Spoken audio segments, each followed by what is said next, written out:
Kinakailangan as much as possible, naka 45-degree angle tail. Okay? Gawa ng may kinalaman yun sa sa fighting ability nila. They can strike easily the opponent kung naka 45-degree angle sila. Number 4, kinakailangan good yung temperament, hindi mainitin ang ulo. Kasi may mga bloodlines na talagang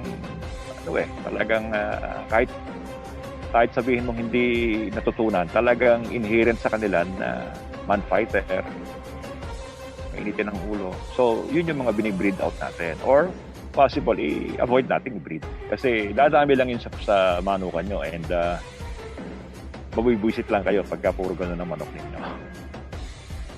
Okay? Then, number 5, yung performance qualities. Importante, may kakayanan yung manok nyo, may kapasidad na makipaglaban. Kasi yun naman ang name of the game, diba? Kinakailangan, may athletic ability siya. So, yung performance, papasok yun sa performance, diba? And of course, lastly, yung color and feather condition. So, kinakailangan, yung feathering niya, masarap tingnan, maganda sa mata. Meron kasi mga rough yung mga feathering, I don't breed that. So I go for yung mga parang mga makikintab and masarap tingnan, magandang tingnan. So yun yung mga qualities na hinahanap natin na ibinibreed natin pala para to come up with a superb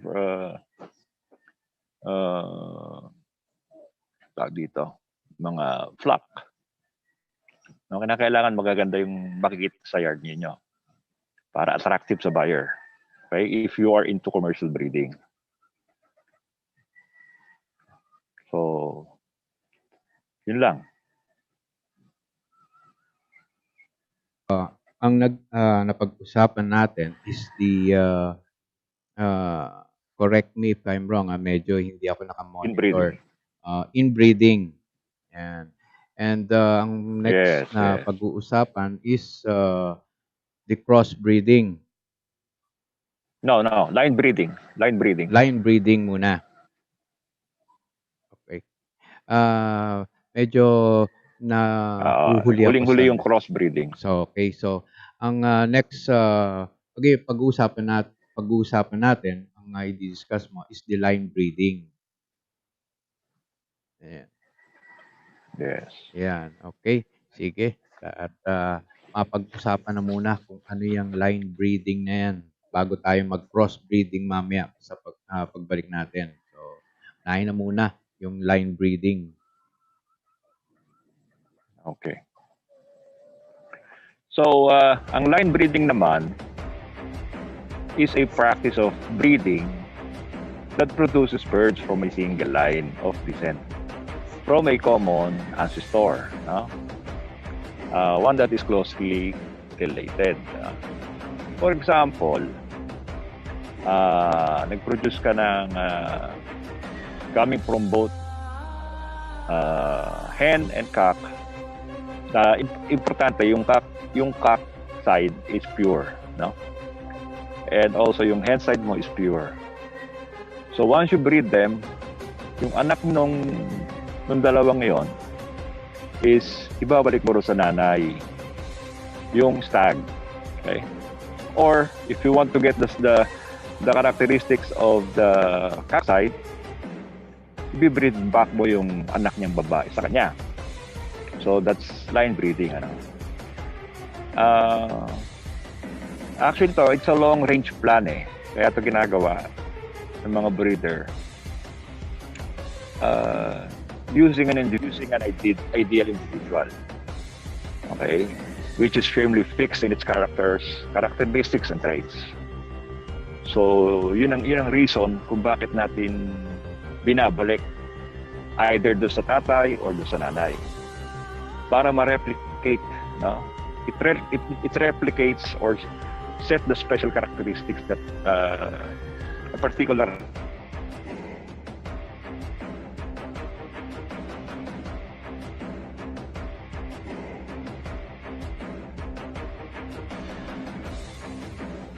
Okay, yan medyo takat si ano at mukhang nagkaroon ng terminant. Balik ulit natin kay kasamang Arvin. Open mo yung ano, iyong mic. Naka-mute ka. Yun. Yeah. Okay Okay, na? sige. Tuloy. Okay.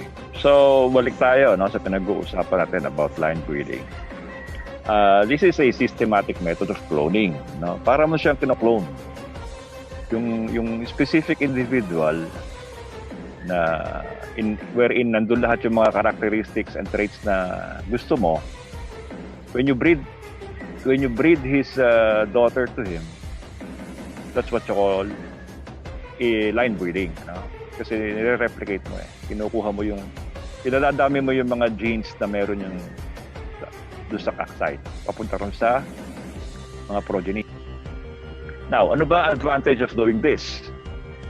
So it gives the breeder more control over what traits they want to perpetuate and carry on and pass along. So, yun ang isang advantage ito, no? May control yung breeder kung anong traits and characteristics yung gusto niyang paramihin doon sa kanyang manukan.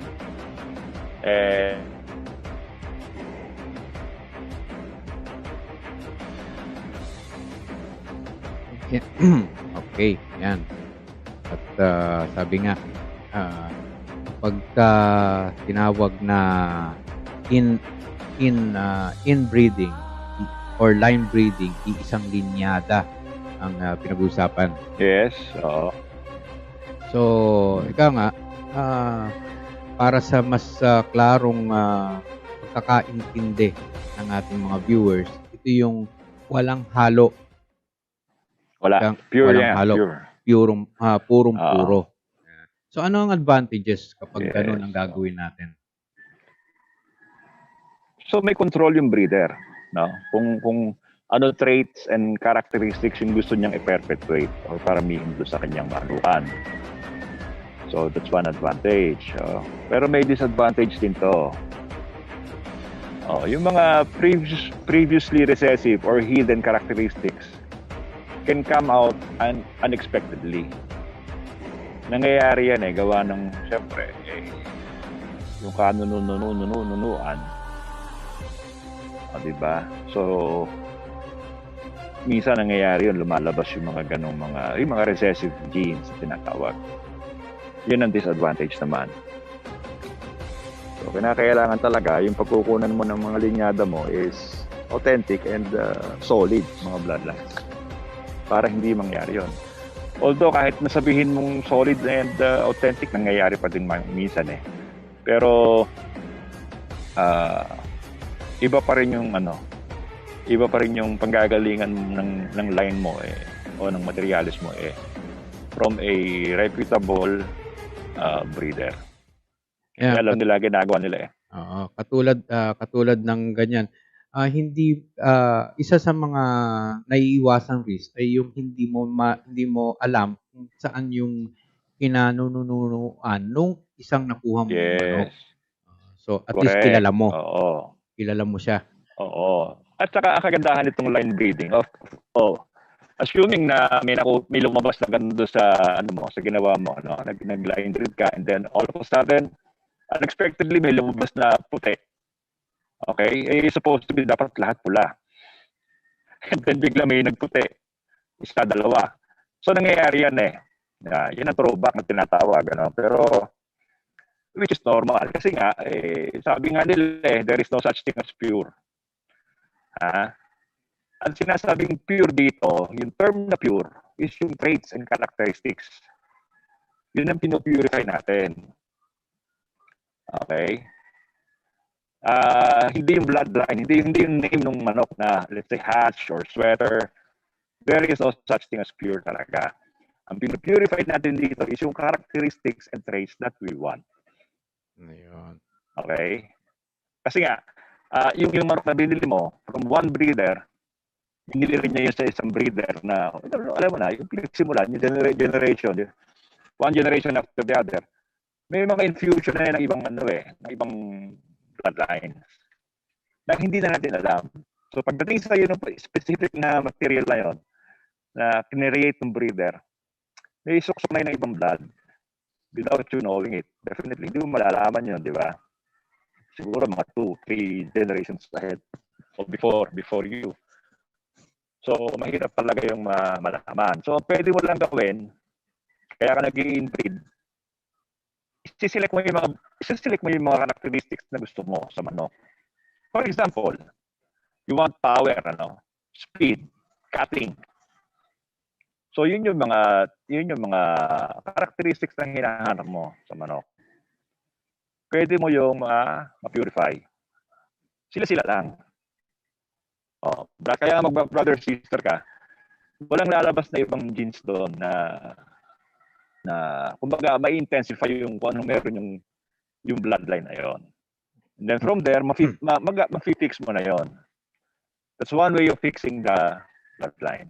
Yun. Kaya tayo ay kaya nga dun sa ating next topic, dun naman yung pag-uusapan ay yung crossbreeding, the combination of characters and traits ng magkakaibang bloodline to produce yung ika nga almost perfect na kailangan mong ika nga yung breed na mailabas.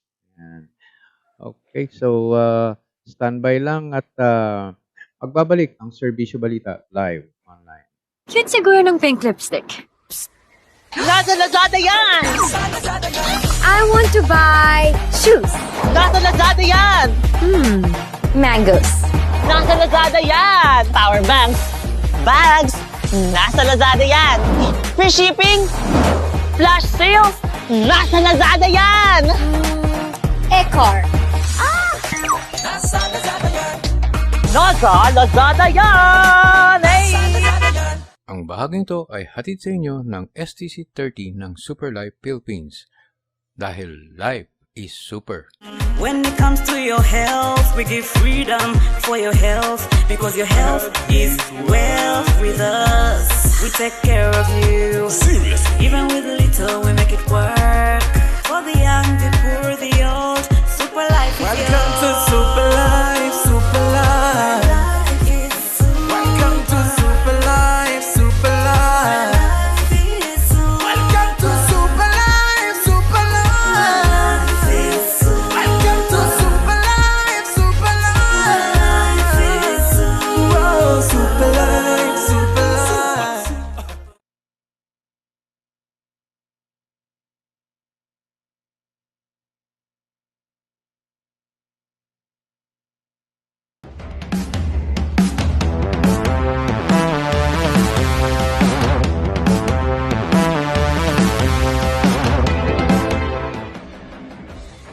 Okay, nagbabalik ang Bloodline sa Serbisyo Balita live online at syempre sa ngalan ng ating kasama na sila Arnie Barairoy Pong, inyong lingkod, RJ Salgado at kasama natin si Arvin San Mateo.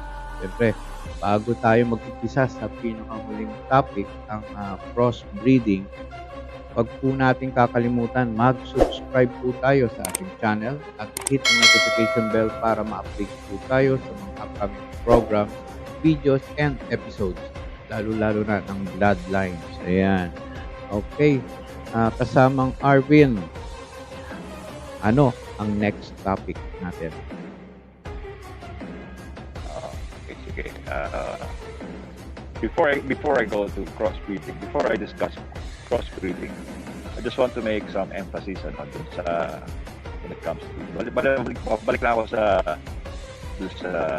breeding, that there is no such thing as pure. Let's say pure hatch or pure claret, wala na hulun ngayon. Gawa ng na yan from generation to generation. Nagsusok ng ibang bloodline yung breeder. Okay. Now, go to crossbreeding na. Let's discuss crossbreeding. Ano ba itong crossbreeding? This is a mating of birds that belong to different breeds, varieties, or strains. Sa simpleng pananalita, ang crossbreeding po ay mating ng purebred cocks of one breed with purebred hen of another. Example, halimbawa yung asil. Yung asil is a different breed of chicken, okay? And then binreed mo sa halimbawa sa hatch. Purebred hatch naman to, no? Of a particular breeder. Okay? So, yun, yung crosses na yun, yung anak noon, that's what we call crosses or battle fowls. Now, ano ang purpose ito? Ba't ginagawa to? This is just to secure a new combination or blending of characteristics and traits of two original breeds, both in a pure state. And this is for the development or establishment of new breeds or strain. So ito ay ginagawa to create a new breed. No? It's a combination of both. No? So nandiyan yung mitosis, yung heterozygosis, heterozygous. Yung magiging composition ng blood nila is hetero, meaning magkakaiba. So, may effect yun sa progeny, sa magiging anak. So, the effect of its use is to mix bloodlines and pedigrees and to increase or improve form and function. So, yun ang effect naman ng crossbreeding. So, doon nagkakaroon ng hybrid vigor. Yung normally, pag gumagawa tayo ng crossbreeding, crossbreed tayo, yung anak is far more powerful, faster, or bigger than the original, than its parents. Yun naman ang effect noon because of hybrid vigor. No? So, yun usually yung ginagawa in creating battle fowls. Yung panlaban, yun ang ginagawa. Pero, isang condition dyan, it should come from both pure hen and cock. Okay, para magkaroon ng hybrid vigor. Kasi ang nangyayari ngayon dito sa atin, nakikita ko, kukuha ng, let's say, half and half yung cock. And then, i-make niya, let's say, half and half then in a hen. So, that's 4-way cross already. So, may mga ganun eh. So, ang nangyayari pagka ganun kasi, confused genes. Okay? Yung manok, yung anak, hindi alam kung papalo na ba siya o iilag siya. Kasi nga, ang daming sinuksok na bloodline na magkakaibang traits and characteristics. That's why ako, I prefer to use in a big circuit, sa big derbies. I prefer to use pure or line bred or straight bred. Let's say, parehong roundhead coming from different family. They are not genetically related, pero yung family nila is the same. Like, for example, yung roundhead, i-breed ko yun. Kasi they have the same fighting ability, fighting traits, or fighting skills. Isa. So mas okay, marami so I palang go for Arvin. So mas marami palang risk or disadvantages yung parehong crossbreeded na manok. Iko crossbreed mo pa rin. Ang sabi nga diyan, chop suey. Yan ang term na ginagamit dito sa atin. Na pag gano'n ang ginawa mo, chop suey ang anak. Diyan nalalabas pare yung magkakaibang kulay. No? You breed, pinaglahi mo yung dalawa, parehong pula. Tandang at saka inahin. Since ang kanilang genetic makeup is very, all mixed up. Ang anak nun, merong pula, merong puti, may talisain, alam mo, so yun ang chop suey, yung tinatawag. So, may effect yun sa kanilang fighting ability sa fighting nila eh. Kaya ang ginagawa ko, mas gusto ko mas pure, mas maganda. Let's say 7/8, 3/4 of this, 3/4 of that, as long as iisang lineage. Okay? And it should come from a winning broodcock. Kasi importante pinapasa niya yun eh. Pinapasa niya yun. Oo. Pinapasa niya yung traits na yun sa anak niya. And one thing more, kailangan yung broodcock mo, prepotent, When you say prepotent, he has this ability to pass all his traits to his progeny. Kasi meron kasi mga winning line dyan ng mga broodcock na hindi niya naipapasa yung traits na yon. Nangyayari yon. So, don't assume na porque ito, winning to, ipapasa niya sa anak, no? Yung nangyayari kasi minsan, average lang yung nagiging anak. So, basta ang rule of the thumb, once you breed, kinakailangan yung anak mas magaling doon sa parents. Doon nakikita mo may progression ka. Pero pagka nangyayari, average lang yung anak or mas magaling pa yung tatay doon sa anak, hindi maganda ang pagkakapit. Hindi maganda. Oo, kailangan every year, every season, pagaling ng pagaling. Every generation nagle-level up. Yes, exactly. Ganun dapat kasi ang competition ngayon is very stiff. As I have already mentioned, I keep telling that. Napaka-stiff na competition ngayon. Konti lang magkamali manok mo, pagkakalagyan na. So, you have to be very selective kung anong klase ng breed ang gusto mong i-perpetrate. Yun lang. At the same time, kapag gusto mong manatili sa competition, syempre, ayaw mo naman na malagihay o tatalunin yung mga breeds mo. Hindi ka magkakaroon ng pangalan yan. At the same time, sa mga breeders, hindi ka mabibilhan. Oo naman, syempre. Yeah.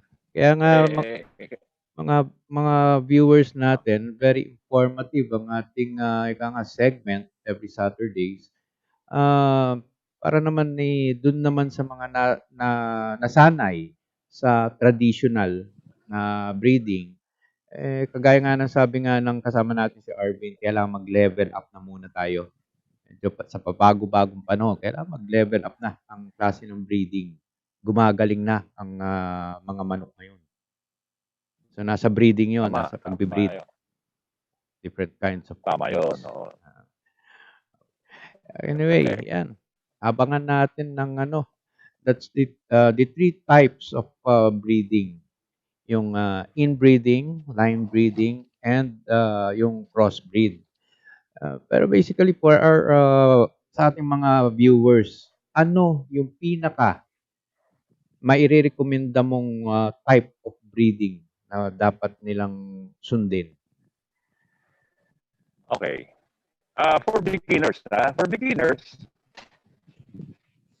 pwede sila mag-experiment mo dun sa crossbreeding. Kasi pag nag-inbreed ka, it's a very delicate process. Hindi ka basta nag-breed. Ang gumagawa na ng inbreeding, yung talaga mga seasoned breeder na alam na nila, kilala na nila yung manok nila, at alam na nila yung genetic potential ng mga manok. Yun lang sa tingin ko, kailangan gumawa ng breeding. Pag hindi ka pagbihasa, mag-tento ka na muna sa crossbreeding. Yan. So, ibig sabihin, pag sa crossbreeding, at least habang sinasanay niya ang sarili niya, habang tinitingnan niya yung right combination at naging maganda yung outcome, alagaan na niya yun. That will be the time. Yun yung mag-start na siya sa inbreeding and line breeding. Correct. Kasi nakita niya na yung traits na hinahanap niya, nandun pala. So yung combination ng ito, dapat kinakailangan ng gagaling yung materials sa, I keep on telling you, yung reputable breeder, which has solid bloodlines na na-maintain nila for several years. Importante po kasi yun. Na kailangan solid yung bloodline nyo. Yun ang isang unang-unang requirement. Now, pwede mo na siyang i-cross. Dapat ang pinanggalingan ng parehong yon ng hen and cock should come from a very reputable breeder. Hindi na baling mahal, okay lang. Talagang mahal ang materials pag matino. So, pagka mura yan, hindi ko naman sinasabing yung mga mura, hindi, pero hindi naman mura na maayos. Pero, 99% of the time, pagka kasi mga ganyan mga mamahalin, talagang yan, pedigree. Usually, mga pedigree breeder like, na-mention ko sina Eddie Arneta. Yan. Yan ako nagsimula kay Eddie eh. Yan talagang, yan mga billionaire hats yan. Ang hats yan talagang pag pumalo, di ba? Hindi ka na ulitin. Isa lang, one time lang. So, yung mga ganon. Ayan, very informative ang ating episode ngayon. And muli sa ating mga viewers, kung naumpisahan nyo po ang aming live stream ngayon, pagpasensyahan nyo po kung nagkaroon po tayo ng mga technical problems. At tayo po ay live streaming po, internet-based. At tayo ay, syempre, medyo nahuhuli tayo ng ilang taon pagdating sa reliability ng internets natin. But anyway, yan. Naging maganda ang ating discussions for today and may maaasahan pa sila again next week. Yan.